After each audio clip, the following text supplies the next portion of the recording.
शहर के बाहर उसी सुनसान सड़क पर गोलीबारी की आवाजें शांत हो चुकी थी, क्योंकि सारे अटैकर्स मारे जा चुके थे। वहां की हवा में बारूद की गंध फैली थी। वही रेयांश अभी भी प्रशा को बेहद अजीब नजरों से घूर रहा था। वही उस मास्क वाली लड़की ने जब प्रशा को देखा तो वो भागते हुए प्रशा के पास आई और उसके गले लग गई। ये देख विराज और हैरान हो गया। वही रेयांश की नजरें अभी भी सख्त थी। वो लड़की जिसने लेदर जैकेट पहनी थी वो काफी खूबसूरत थी। कहर ढाने वाला उसका फिगर किसी को भी पागल करने के लिए काफी था। गोरा रंग, कुल मिलाकर वो लड़की काफी हसीन थी। वो मिस्का थी, जो करीब 23 साल की लड़की थी। वही रेयांश प्रशा के चेहरे को देख रहा था और वो उसके भावों को समझने की कोशिश कर रहा था। प्रशा के चेहरे पर खुशी दिख रही थी, पर उसके चेहरे पर कुछ अजीब भी था। वही मिस्का प्रशा के गले लगे ही बोली, तू अचानक कहाँ गायब हो गई थी? जानती भी है हमें तुम्हारी कितनी चिंता हो रही थी। मिस्का ये सब बहुत प्यार से कह रही थी। तभी प्रशा ने उसके कान में बिल्कुल धीरे से कुछ ऐसा कहा जिसे सुन मिस्का के चेहरे का रंग उड़ गया और उसकी रूह कांप गई। एक्चुअली प्रशा ने उसके कान में कहा था, तुम लोगों ने यहाँ आकर अच्छा नहीं किया। यही सुन वो जल्दी से प्रशा से अलग हुई और खुद को नॉर्मल कर उसे देखते हुए बोली, तू यहाँ क्या कर रही है? और ये लोग कौन थे जिन्होंने तुझ पर हल्ला किया था?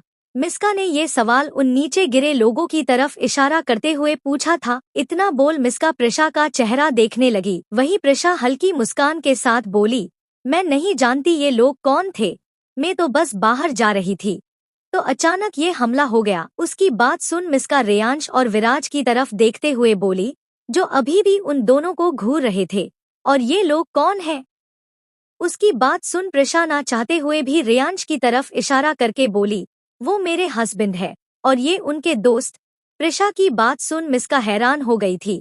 वही रेयांश का चेहरा तो कठोर ही था, लेकिन उसे अपने दिल के अंदर एक अजीब था खुशनुमा एहसास हो रहा था। वही मिस्का ने हैरानी से पूछा, शादी भी कर ली तूने और बताया भी नहीं? वही प्रशा अब उसके सवाल का जवाब देने के मूड में नहीं थी, इसीलिए उसने कुछ नहीं कहा, बस उसे घूरते रही। प्रशा की घुरती नजरों को समझ मिस्का चुप हो गई और बोली, मुझे बाद में आकर मिल और अपना ध्यान रखना। इतना बोल वो जाने लगी कि तभी प्रशा उसे रोकते हुए पूछी, तू कहाँ जा रही है और तू यहाँ कहाँ रह रही है? मिस्का उसका सवाल सुन कहती है, मैं कल रात ही आई हूँ और होटल में रुकी हूँ। उसकी बात सुन प्रशा हल्के नाराजगी के साथ कहती है, जब मैं यहाँ हूँ तो तू होटल में क्यों रुकी? तुझे मुझे बताना तो चाहिए था ना। उसकी बात सुन मिस्का चुप हो गई, क्योंकि अब उसे समझ नहीं आ रहा था कि वो क्या बोले। उसे कुछ ना बोलता देख प्रशा बोली, तू मेरे साथ मेरे घर चल, जब तक मर्जी हो तब तक रह। ये बोल प्रशा रेयांश की तरफ देखने लगी। वहीं उसकी बात सुन रेयांश की भावें उठ गई थी, लेकिन प्रशा की उम्मीद से भरी नजरें देख उसने बस अपना सर हाँ में हिला दिया। वहीं मिस्का ये सुन उसे उसके घर जाने से मना कर दिया और अपने मन में बोली, मेरी क्या मत मारी गई है जो खुद शेर के गुफा में जाऊं अपनी जान उसके सामने परोसने। ये बोल वो प्रशा को मना करने लगी, पर प्रशा ने उसकी एक नहीं सुनी और उसे अपने साथ चलने के लिए मना ही लिया। काफी देर बात करने के बाद वो लोग वहां से मल्होत्रा मेंशन के लिए निकलने लगे। रेयांश और विराज गाड़ी की ओर बढ़े तो उन्होंने देखा कि प्रशा और मिस्का दोनों मिस्का की बाइक की तरफ जा रहे हैं। उन्हें वहां जाते देख विराज बोला, भाभी आप वहां कहाँ जा रही हैं? उसकी बात सुन प्रशा बोली, विराज आप चलिए, मैं और मिस्का बाइक से आते हैं। ये बोल दोनों बाइक की तरफ बढ़ गई। वही रेयांश उसे अपनी शक भरी निगाहों से घूर रहा था, पर उसने बिना कुछ कहे अपनी गाड़ी में बैठना सही समझा। विराज गाड़ी लेकर निकला और उसके पीछे ही मिस्का की बाइक भी चल पड़ी। फर्क बस इतना था कि इस बार बाइक प्रशा चला रही थी और मिस्का उसे पकड़े पीछे बैठी थी। थोड़ी देर में प्रशा ने अपनी बाइक बिल्कुल रेयांश की गाड़ी के साथ साथ चलाने लगी और जब विराज की नजर प्रशा पर पड़ी तो उसकी आंखें बाहर आने को हो गई, क्योंकि उसे लगा था कि बाइक मिस्का चलाएगी, पर यह तो उल्टा हो रहा था। विराज को लगा नहीं था कि प्रशा भी बाइक चलती होगी, और वो भी इतने अच्छे से। रेयांश ने एक बार प्रशा को देखा जो फुल स्पीड में अपनी बाइक सड़कों पर दौड़ा रही थी। थोड़ी देर में चारों लोग मल्होत्रा मेंशन के बड़े से गेट के आगे खड़े थे। चारों अंदर जाते हैं अंदर हॉल में देविका जी और दादी मौजूद थे, क्योंकि रेयांश ने घर पहुंचने से पहले ही घर पर फोन करके मिस्का के बारे में सब बता दिया था। इसीलिए उनके अंदर आते ही देविका जी ने मिस्का से कहा, आओ बेटा, तुम प्रशा की दोस्त हो ना? मिस्का ने मुस्कुराते हुए कहा, जी आंटी। तब देविका जी ने उसके सर पर हाथ फेर कर कहा, आओ बेटा, तुम सब लंच कर लो, फिर आराम करो। ये सुन सब लंच के लिए गए। देविका जी सबको प्यार से खाना परोस रही थी और फिर वो भी खाने बैठ गई। सब खा ही रहे थे कि प्रशा बोली, माँ मुझे कुछ काम से बाहर जाना है और मिस्का भी मेरे साथ ही जाएगी। उसकी बात सुन सबका ध्यान उसकी तरफ चला गया। तब देविका जी ने प्यार से कहा, ठीक है बेटा, ध्यान से जाना और टाइम पर वापस आ जाना। उनकी बात सुन प्रशा ने अपना सर हाँ में हिलाया। तभी रेयांश बोला, कहाँ जाना है तुम्हें? उसकी बात सुन मिस्का जल्दी से बोली, वो एक्चुअली मेरे जॉब के रिगार्डिंग किसी काम से बाहर जाना है। उसकी बात सुन रेयांश ने कुछ नहीं बोला। लंच करने के बाद रेयांश और विराज अपने ऑफिस चले गए। वहीं प्रशा और मिस्का भी घर से निकल बाहर चले गए।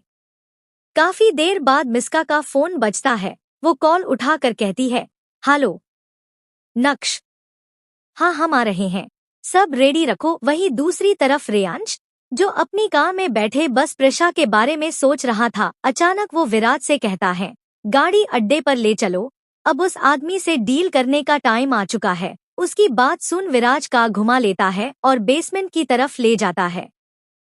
थोड़ी देर बाद रेयांश के खुफिया अड्डे पर रेयांश काफी रोब से अंदर जाता है और सामने लगे सोफे पर बैठ जाता है।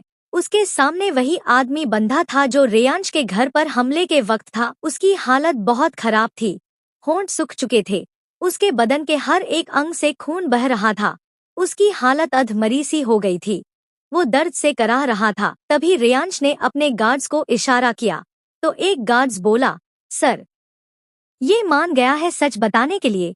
ये बोल वो उस चेयर पर बैठे आदमी के बाल पकड़कर उसके सर को ऊपर करता है और चिल्लाते हुए कहता है, बोल कमीने, जल्दी बोल, किसने किया ये सब? इतना बोल वो उसे घूरने लगा। वहीं उसकी बात सुन वो आदमी करहाते हुए बोला, वो हम तुम्हें मारने नहीं आए थे, बल्कि हम लोगों को पैसे मिले थे तुम्हारी वाइफ को मारने के लिए। ये सुन रेयांश शॉक हो जाता है। वो गुर्राते हुए कहता है, मेरी बीवी को मारने आए थे तुम लोग, आखिर भेजा किसने था तुम्हें? ये बोल उसने एक जोरदार मुक्का उसके मुंह पर जड़ दिया। मुक्का पड़ते ही उसने रेयांश से रोते हुए कुछ बोला। उसकी बात सुन रेयांश ने अपने गार्ड्स को एक इशारा कर विराज के साथ वहां से निकल गया। उनके निकलते ही उस बेसमेंट के अंदर से एक जोरदार चीख सुनाई दी, जो गवाह थी कि अंदर बैठे आदमी को यमराज लेने आ चुके हैं। वहीं दूसरी तरफ मुंबई के एक बहुत बड़े बंगलों में मिस्का मौजूद थी। वो बंगलो बहुत ज्यादा बड़ा और आलिशान था। बड़ी बड़ी बाउंड्री थे चारों तरफ और हर तरफ बस गार्ड्स ही गार्ड्स मौजूद थे। सारे गार्ड्स एक खास तरह के ब्लैक यूनिफॉर्म में सिक्योरिटी पर लगे थे और उनके यूनिफॉर्म के कॉलर पर 2 तरह के सिंबल थे जो काफी अच्छे से डिजाइन थे। वो सिंबल पीवी का था, जिसके अंदर बारीकी से डार्क ब्लड का सिंबल भी छुपा हुआ था।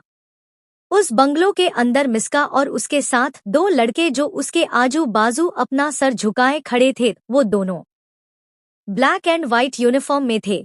वो दोनों नक्श और पृथ्वी थे। उनकी पर्सनालिटी चार्मिंग थी, लेकिन अभी वो दोनों डरे हुए थे।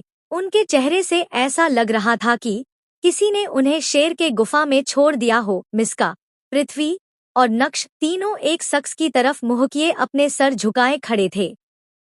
उनके सामने एक शख्स एक बड़े से सोफे पर अपने एक पैर के ऊपर पैर चढ़ाए उन्हें गुस्से से घूर रहा था। वो शख्स पूरी तरह ब्लैक कपड़ों में लिपटा हुआ था। उसके आंखों के सिवा और कुछ भी देख पाना मुमकिन नहीं था और उसकी आंखों से उसका गुस्सा साफ दिखाई दे रहा था, क्योंकि उस शख्स की आंखें खून उगल रही थी। मिस्का तो उसकी आंखें देख नक्श के पीछे छुप गई थी। तभी उस शख्स की डरा देने वाली आवाज सुनाई दी, तुम सब यहाँ किससे पूछ कर आए? और अगर आ गए हो तो अब मुझे बताओ कि ये हमले किस पर हो रहे हैं, मुझ पर या? इतना बोल वो रुक गया, फिर अपने दांत पिसते हुए बोला, पता लगाया तुम लोगों ने कि ये हमले कौन करवा रहा है। उसकी इतनी खौफनाक आवाज सुन मिस्का तो कांपने लगी थी, लेकिन वो अपने डर को काबू में कर बोली, ब बॉस, ये हमले आप पर हो रहे हैं। हम लोगों को थोड़ा टाइम दीजिए, हम पता लगा लेंगे कि आखिर ये कर कौन रहा है। ये सुन वो शख्स गुस्से में बोला, जल्दी करो जो भी करना है, वरना तुम लोगों के साथ बहुत बुरा होगा।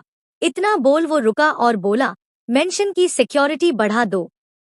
रेयांश मल्होत्रा के गार्ड्स के अलावा भी अपने गार्ड्स वहां तैनात करो, पर छुपाकर, समझे? ये सुन पृथ्वी ने बोला, जी बॉस, समझ गए।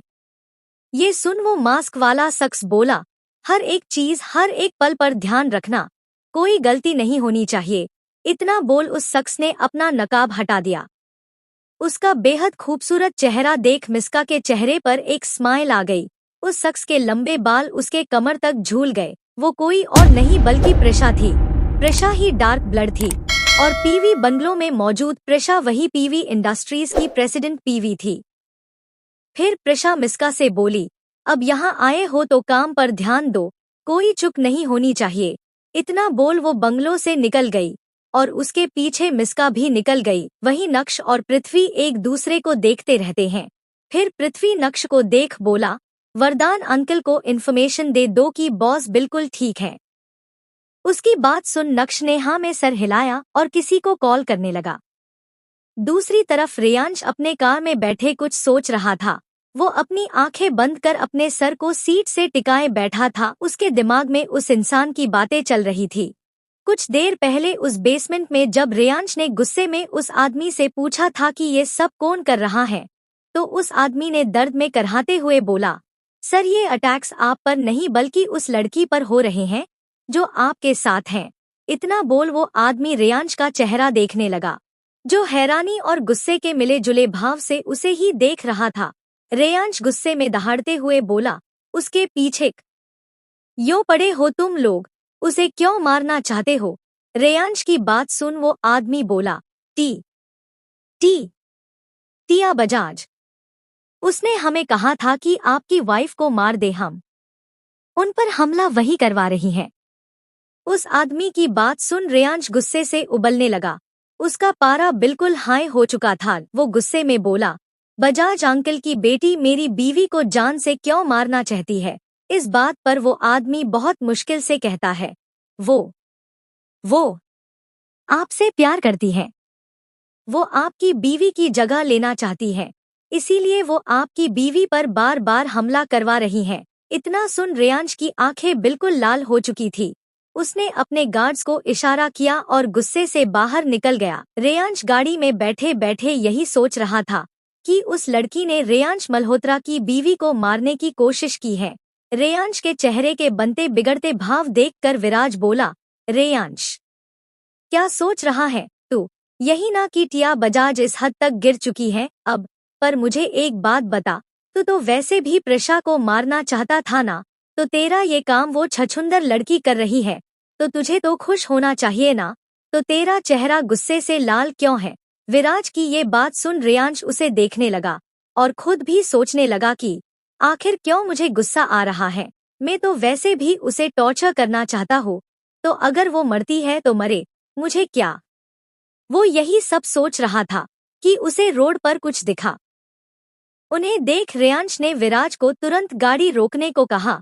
विराज ने तुरंत ब्रेक मार दिया और उसी तरफ देखने लगा जहां रेयांश देख रहा था। वहां देख विराज की आंखें बड़ी हो गई। आखिर विराज ने किसे देखा? प्रेशा ही अंडरवर्ल्ड की बेताज रानी है। ये सच जान क्या करेगा रेयांश? क्या कभी दोनों के बीच प्यार बनपेगा या ये दुश्मनी उनकी जान ले जाएगी? जानने के लिए सुनिए डेडली डिजायर का अगला एपिसोड सिर्फ कहानी बॉक्स FM पर। वीडियो को लाइक शेयर करना ना भूले और सब्सक्राइब करना तो आप लोग भूल जाते हैं, इसीलिए मैं आपको याद दिला रही हूँ। Keep watching and keep loving.